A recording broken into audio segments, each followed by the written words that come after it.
na ipetisyon tanggalin si Coach Choke Reyes ng Gilas, Pilipinas.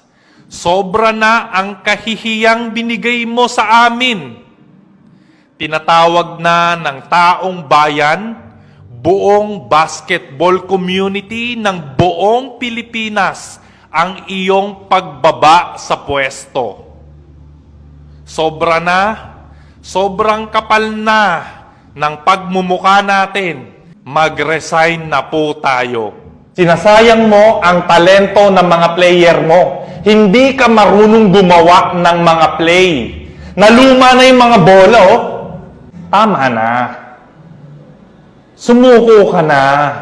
Nakakahiya na sa buong Pilipinas, oh. Ang sakit sabihin, pero hindi ka marunong mag-coach. Lumipat ka sa volleyball. Doon, baka manalo tayo. SBP, kung sino man po ang nakakataas dyan, makaramdam naman po kayo. Ang kapal ng mukha ninyo. Buong Pilipinas, oh. Ayaw sa coach natin. Ano pa ba ang hinihintay nating sign? Para lang tanggalin, para lang palitan si Coach Choke Reyes, hindi na nga uubre. Pwede naman siyang sumali dyan sa Gilas pa rin kung gusto niya eh. Pwedeng waterboy. Tiga-abot ng tubig, at least nandun pa rin yung presence niya, di ba? Pero pag Coach Choke Reyes, parang awa mo na po. Mag-resign na lang po kayo ng kusa. Baka nahihiya rin po sa inyo yung SBP, natanggalin kayo. Kayo na lang po mag-resign.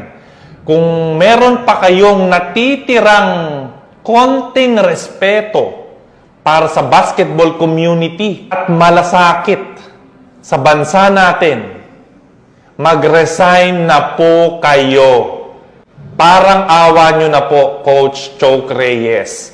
Sobra-sobra na po yung kahihiyan.